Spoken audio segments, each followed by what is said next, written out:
지난 298강, 297강 그때 지난 2시간에 이 임묘지 사주에 대해서 제가 다양하게 해석들을 좀 풀어드렸습니다.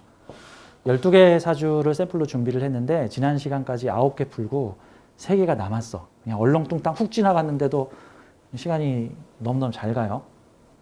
그래서 좀 친절하게 설명을 드리려다 보니까 시간이 좀 많이 지나갑니다. 우리 지난 시간에 임묘지 사주에 대해서 얘기를 했는데, 자, 오늘은 299강 그리고 300강, 예, 오늘 시즌 6 실전사주 시즌 6, 저희 실전사주반은 강의 50개를 묶어서 하나의 시즌으로 시즌 1, 시즌 2, 시즌 3, 시즌 4 이렇게 하고 있는데, 시즌 6의 마지막 강의가 되겠습니다. 299, 300강 오늘 진행하게 됐습니다. 진행하는 내용은 마찬가지로 임묘지, 사주의 임묘지 어떻게 활용할 것인가, 사주의 임묘지 어떻게 활용할 것인가. 임묘지 나빠요? 아니요.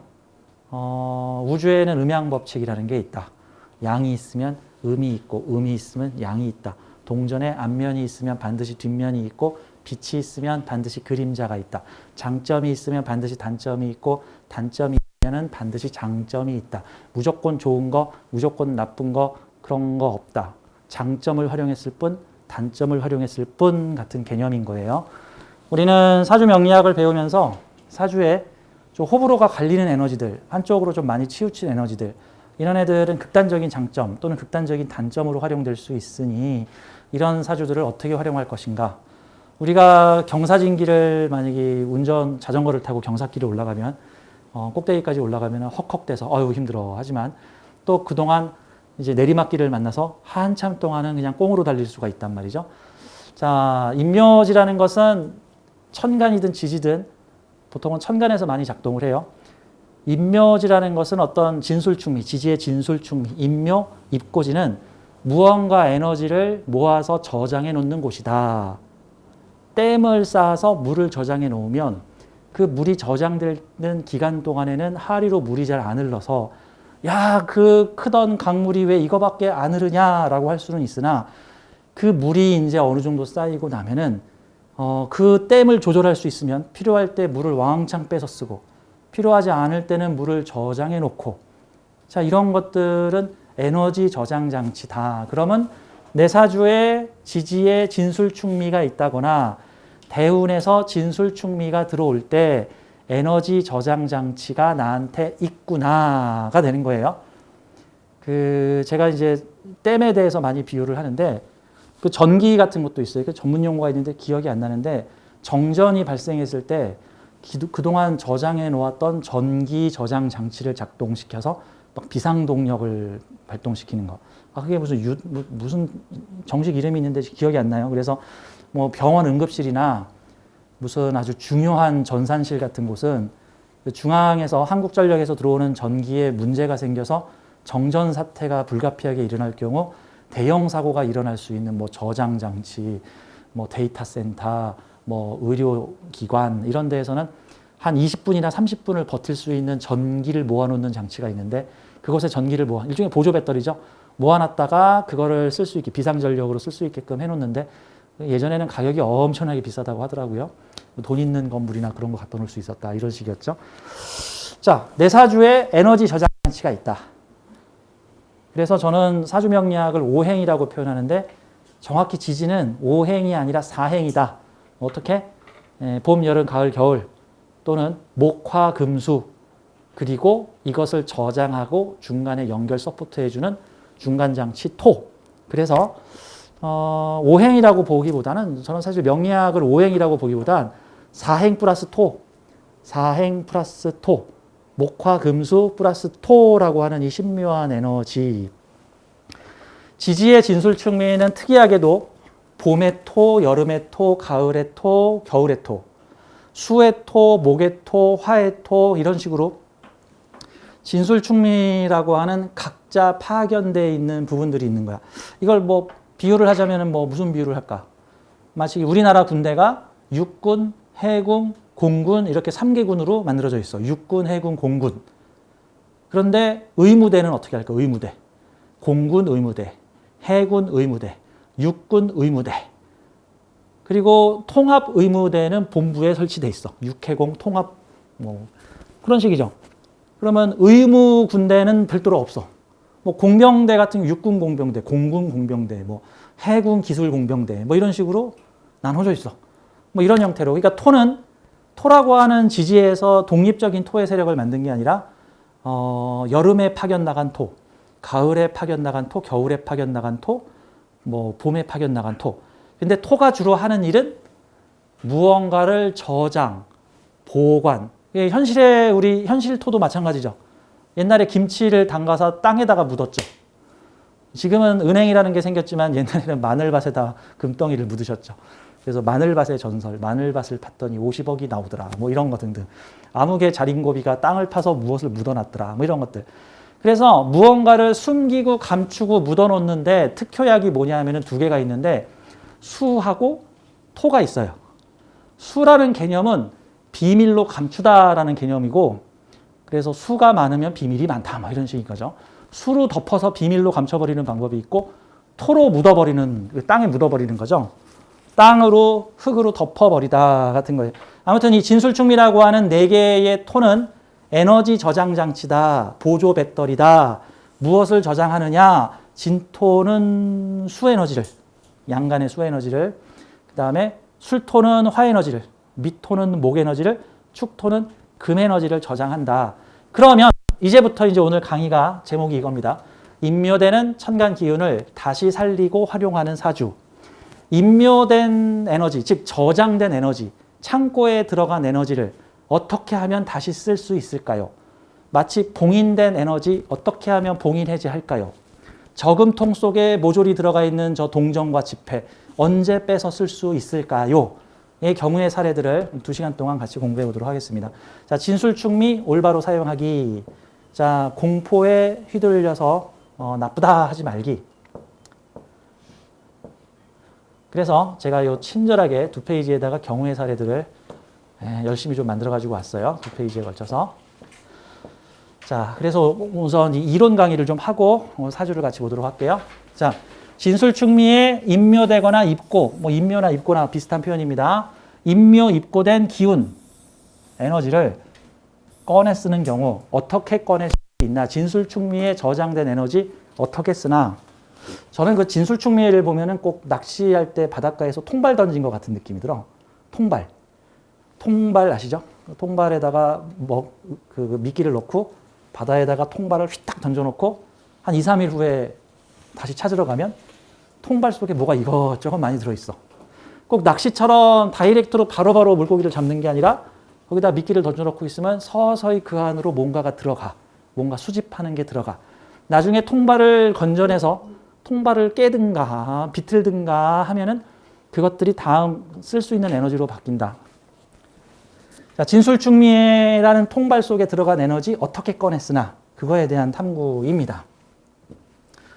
자, 진술충미 꺼내 쓰는 경우 어떤 경우가 있나? 1번, 2번, 3번, 4번의 예를 들게요. 크게. 1번, 삼합의 왕지가 들어올 때. 1번, 삼합의 왕지가 들어올 때. 삼합의 왕지라는 것은 진술충미는 모두 삼합운동을 합니다. 술토는 인호술, 진토는 신자진, 축토는 사유축, 미토는 해묘미. 삼합운동에 왕지가 들어올 때 제갈공명이 유비를 만났을 때 자신의 천부적인 지략과 전략을 모조리 토해 놓습니다. 만약에 이렇게 보죠. 제갈공명이 미토고 유비가 묘목이라면 미토가 묘목을 만나면 묘목을 위해서 자신의 능력을 모두 발휘한다. 제갈공명이 왕지인 유비를 만나게 되면 삼국통일을 이루기 위해서 자신의 능력을 모두 꺼내서 사용한다. 묘목을 위해서. 근데 만약에 미토가 묘목을 만나지 못하고 신금을 만났다면 자신이 펼치지 못한 지략을 손자병법으로 만들어서 다음 세대인 신금에게 전수해 준다. 정도가 되는 거예요. 자, 그래서 1번 삼합의 왕지가 들어올 때 창고에 저장돼 있던 에너지들이 왕지를 향해서 우악하고 쏟아져 나간다. 그래서 이 화계지 묘고지라고 하는 진술충미가 왕지를 만났을 때 삼합하면서 활발하게 움직인다 같은 겁니다. 근데 조건도 있어요. 요거는 사주를 보면서 볼게요. 이게 뭐라고 표현할까? 확 펼쳤다가 다시 또 싹 다시 걷어들여요. 확 펼쳤다가 싹 걷어들여요. 제가 그래서 이 왕지, 화개지 삼합 설명할 때 제갈공명과 유비에 대한 얘기를 자주 하는데 삼국지에 유비가 오래 살아요? 제갈공명이 오래 살아요? 제갈공명이 오래 살아요. 유비 사후에 뒷정리 누가 해요? 제갈공명이 뒷정리해요. 그래서 제갈공명의 아들인 유선을 이렇게 황제로 모시는데 유비의 2세가 살짝 바보야. 좀 안타깝게도. 그러니까 제갈공명이 다 통치해. 하지만 제갈공명을 마지막으로 유비의 시대는 끝납니다. 유비의 시대는 끝나. 그리고 제갈공명은 오장원에서 죽죠. 그러고 나서 총나라도 얼마 있다 멸망하죠. 그래서 이 화개지는 왕지의 유업을 확 펼쳐줬다가 때가 되면 다시 왕지가 화개지 속으로 딱 들어가서 보관이 됩니다. 이거를 댐에다가 얘기를 하면 지금 댐에 물을 담고 있는데 어느 순간 지금 큰 물이 필요하게 되었다. 그럴 때는 이 왕지가 와서 창고를 열어라. 그러면 물 창고를 그냥 쫙 방류를 하는데 하지만 방류를 하고 나면 일정 시간이 지나면 이제 다시 충전해야 됩니다. 다시 물을 충전해야 되니 이제는 그동안 방출한 물을 모조리 모아놓게 다시 쓸어 담겠습니다 하면서 다시 물을 모아놓다 같은 거죠. 자, 삼합의 왕지가 들어올 때 하고요. 다음 두 번째는 우합. 요거는 여러분들이 잘 모르시는 내용인데 명리 공부하시는 분들이 1번은 잘 알아도 2번은 잘 몰라요. 우합으로 진술충미의 다음 기운이 들어올 때 진술충미의 다음 기운이 들어올 때 진술충미의 다음 기운은 무조건 생지겠죠. 진 다음은 사, 술 다음은 해, 축 다음은 인, 미 다음은 신. 자, 진토는 신자진의 세계를 마무리하고 사오미의 시대를 열어줍니다. 술토는 인호술의 시대를 마감하고 해수한테 자 이제 수의 기운을 시작하거라.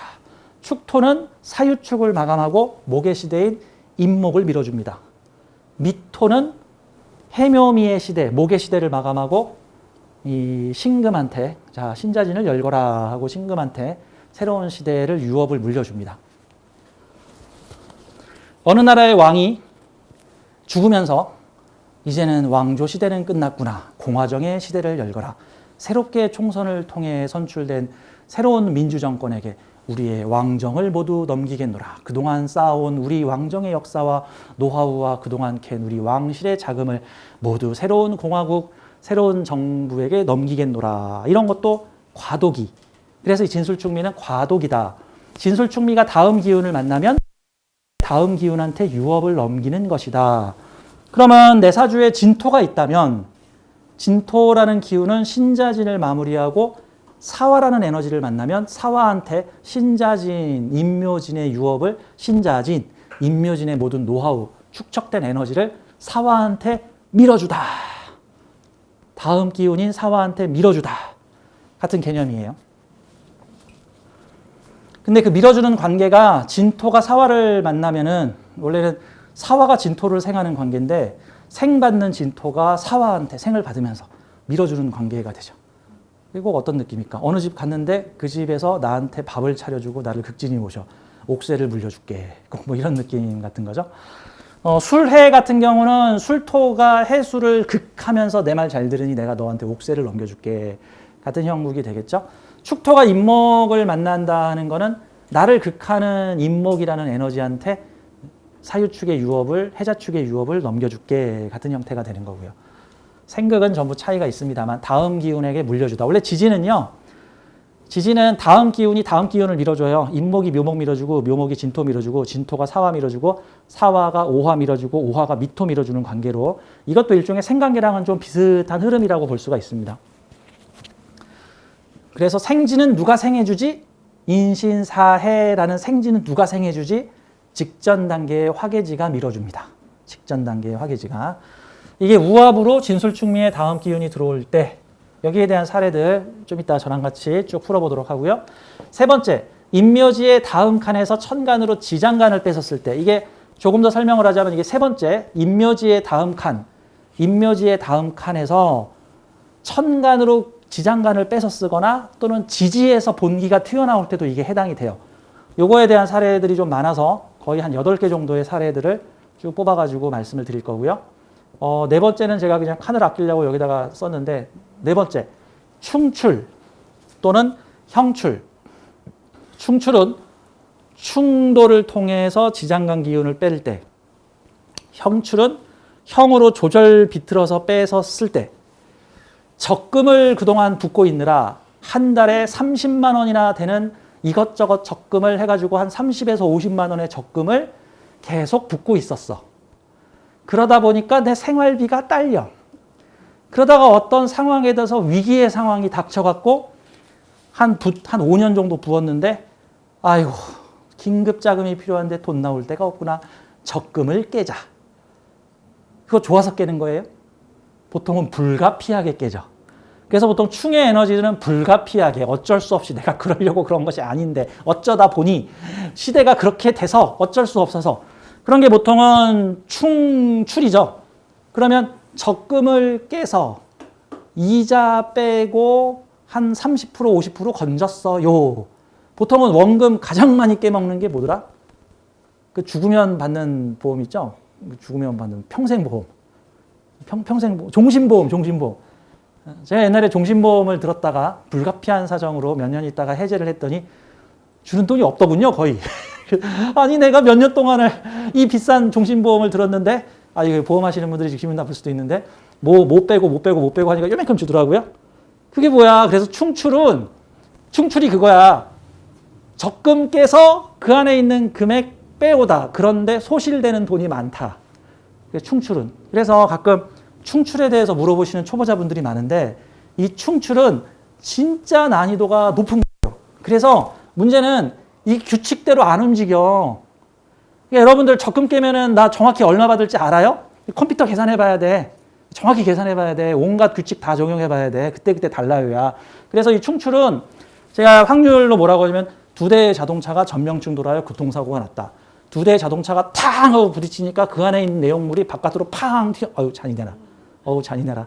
사람이 피용 튕겨 날았다. 사람이 튕겨 날았는데 그 사람을 안전하게 탁 잡을 확률. 못 잡으면 어떻게 돼요? 떨어지겠죠. 살 수도 있고 죽을 수도 있죠. 충출은 지장간이 탕 투출하면서 진술충, 충미충 이런 걸로 탕 정면 충돌하면서 내용물이 탕 천간으로 이슈가 떠올랐는데 누가 이길지 누가 다칠지 잘 모르겠다 같은 거예요. 건지는 것도 있고 못 건지는 것도 있다. 이거를 사회에서 비유를 할 적에 2개의 상반된 사회 이슈가 정면 충돌했다.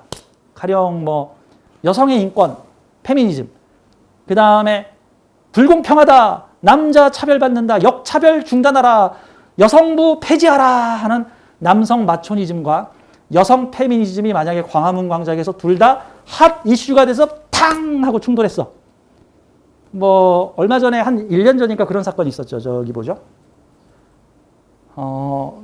그 남성 모델의 누드 사진을 여성들이 유출했어.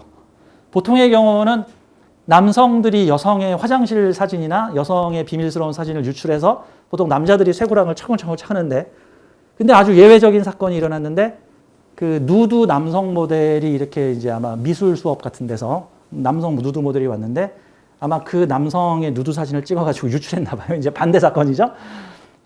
그랬는데 신속하게 경찰이 수사하여 그 사진을 유출한 여성 1명인지 2명인지 여성을 잡아서 즉시 구속시켰어. 이제 그걸 보고 여성들이 아니 남자들이 그런 짓 할 때는 한참 걸려서 잡는 둥 마는 둥 하더니 여자가 그러니까 어떻게 단번에 잡아가냐. 이거. 그랬더니 남성단체에서 여자들도 똑같은 동물이다. 남자만 동물이냐. 이게 좀 페미니즘과 마초니즘이 탕 하고 충돌했어. 그래서 2개의 이슈가 떠올랐어. 이게 지장간이 천간에 오르다라는 것은 이슈로 떠오르다. 어떤 이슈는 곧 줄어들고 어떤 이슈는 지속적으로 이어지다.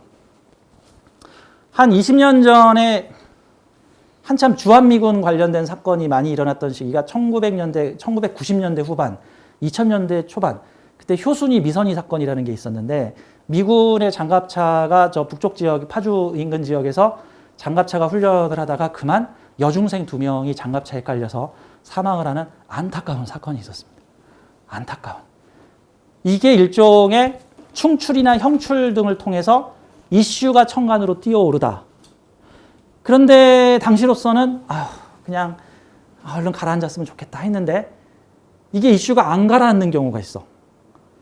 충출이나 형출을 했을 때 어떤 이슈, 보통 양쪽의 이슈가 다 같이 야, 미군은 우리한테 필요한 존재야. 이거 가지고 미군 철수를 외치면 어떡하겠어. 그래도 우리나라를 위해서 얼마나 많은 돈을 쓰고 있는데 미국 덕분에 우리 전쟁 안 나는 거야. 라고 하는 이슈와 그래도 그렇지 어떻게 외국 군대가 와서 우리의 가련한 꽃송이 2송이를 갖다가 이렇게 짓밟고 사고가 고작 이거냐. 주한미군 사령관 와서 석고대죄하라. 라고 하는 이 두 개의 이슈가 팡 하고 충돌을 했는데 이후에 미선이 효순이 사건은 거의 5, 6년 이상을 갔어요. 그 이슈가 거의 반전이 한 12년 주기로 치면 거의 절반 정도인 5, 6년 정도를 쭉 가서 이후에 우리나라도 이제 주한미군 없이 자립갱생해야 된다.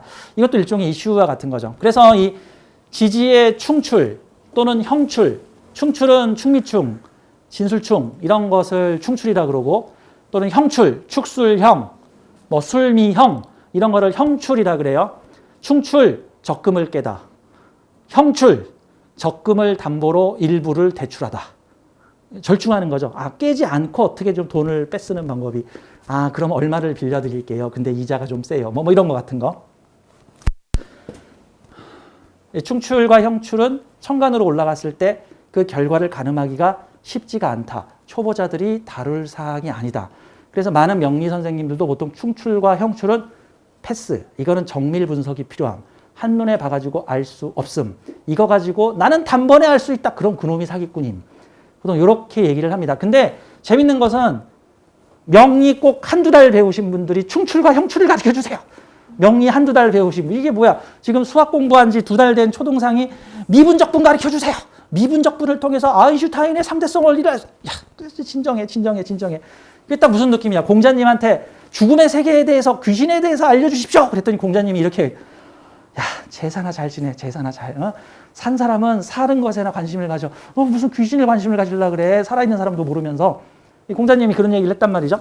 그런 것 같은 거예요. 그래서 이 충출과 형출은 개념 정도는 파악하시되 이거를 현실에서 접목시킬 때는 수많은 변수가 있기 때문에 케이스 바이 케이스 똑같은 사주라도 사람마다 전부 다 다름. 그 전에 충출과 형출에 대한 훈련이 잘 돼 있던가 그 전에 충출과 형출에서 어떤 애군을 당했는데 그것 때문에 만반의 대비를 했든가 그런 대비가 된 사람들한테는 유리하고 대비 안 된 사람한테는 불리하다 같은 거예요. 사실 사주는 똑같은 동일 사주자들한테 어떻게 일어나느냐가 전부 달라요. 가령 뭐 이런 거야. 제가 전에 어느 방송 작가님한테 이런 질문을 받았어. 그 스토리를 쓰려고 하는데 뭐 사주와 관련된 내용이 들어가는 드라마인데 죽는 날을 알 수 있나요? 사주로 죽는 날을 알 수 있나요? 그 아마 주인공이 뭐 죽는 날을 맞추는 뭐 그런 씬이 있나 봐요. 그래서 제가 그거에 대한 얘기를 했단 말이죠. 이게 정확히 말하면 자살. 사주로 자살을 알 수 있나요? 이거 어떻게 설명해야 되나요? 제가 이런 식으로 설명을 했죠. 자살. 그 사주가 돈이 생명이야. 나 돈을 위해서 살고 있는데 그 돈이 사라지면, 돈이 인묘되면 그러면 보통은 삶의 목적과 의미를 잃어버린다. 그래서 사람들은 대체로 몸이 아파서 자살하는 것보다는 삶의 의미를 잃어버릴 때 자살을 많이 한다. 그러면 삶의 의미를 잃어버리면 죄다 자살하나요? 아니, 그것도 케이스 바이 케이스다. 그러면 어떤 사람이 무엇 때문에 자살을 했으면 그날 한날 한시에 태어난 5, 60명의 사람들이 다 자살하거나 적어도 뭐 중간은 죽어야지. 뭐 60명 태어났으면 그 중에 30명이 자살했다거나 뭐 하다못해 뭐 20명이 자살했다거나 그러면 이 사주 언제 자살할 사주 이럴 거 아니야. 아니야. 자, 보통은 동일 사주군에서 자살의 충격에 대한 또 즉 의미 상실, 삶에 대한 의미가 상실될 때 자살들을 하는데 그것이 연예인들 같은 경우에는 인기, 사업가 같은 경우에는 돈, 군인 같은 경우에는 명예. 이번에 NH공사의 무슨 지역 책임자가 자살을 했단 말이야. 명예, 지위, 책임. 일반인들은 아니 뭔 죄를 졌길래 그렇게 자살을 해. 근데 제가 보는 관점에서는 그 사람은 자기의 명예를 정말 소중히 여기는. 정치인들 중에서도 쪽팔리면 자살하는 사람이 있고 쪽팔린 짓을 해놓고는 나 안 했어. 안 했어. 나 출국할 거야. 나 잡으면 니들 다 깜빵 간다. 라고 공항으로 도망을 가서 나 도망갈 거야. 이것들 네, 그 김학모 씨죠. 네. 김학모 씨와 사주가 거의 똑같은 그 약간 머리가 이렇게 까지시고 말 잘하시던 그 의원이 계세요. 국회의원 중에. 같은 뇌물 사건인데 얼마 되지도 않아 그분은. 그 뇌물을 먹으신 그 정의당 아마 대변인이셨나 아마 말을 엄청 잘하는 그 정치는 똑같아. 사주가 정말 똑같아. 똑같은데 김학의는 별장에 가서 성접대로 참 지저분하게 놀고 돈도 많이 받고 나는 죄 없다, 죄 없다, 검찰도 다 나한테 매수됐다, 뭐 이런 식인 거고 똑같은 상황에서 이만큼 뇌물 받으신 그분은 내가 죽음으로써 보답을 하겠어. 자살의 의미가 뭐죠? 그러니까 결국 자신의 삶의 의미를 잃어버렸을 때 자살을 하더라. 그런 거와 같은 거죠. 자살의 의미. 같은 사주라도 사용법이 전부 다르다. 재물 때문에 자살을 한다고 치면 그 전에 재물 때문에 고생을 좀 해본 사람이라면 그래 이번에도 넘어갈 수 있어. 내가 10살, 20살 때도 집안이 가난해서 그때 아버지가 망했지만 그때 우리는 어떻게든 살아남았어. 만약에 그런 경험이 있다면 재물이 없음에 대한 내성이 있는 분이겠죠. 그럼 굳이 자살까지 안 하겠죠. 우리 다시 시작해보는 거야 할 수 있겠죠. 명예가 실추되더라도 자살 안 하겠죠. 제가 종종 사례를 드는 샤이니의 종현 군이 계묘일주인데 유금이 들어오는 정유년에 편인 도식이 들어오니까 그게 의욕상실, 되는 일 없음, 뭐 이런 거잖아. 근데 식신으로 먹고 사는 연예인이 편인 도식이 들어오니까 할 일이 없어졌잖아. 의욕상실, 자살을 해버렸단 말이야. 너무너무 안타까워. 왜? 요즘 샤이니가 다시 뜨잖아, 방송에서. 그때 제가 2, 3년 전에 샤이니 종현군의 사주를 풀면서 이 사주 신유술 어차피 지나가. 신유술 지나가고 해 자축운에 다시 원점 찾고 축인묘에 다시 일어나. 이 사람 사주 축인묘 축까지만 넘겨. 그러면 이민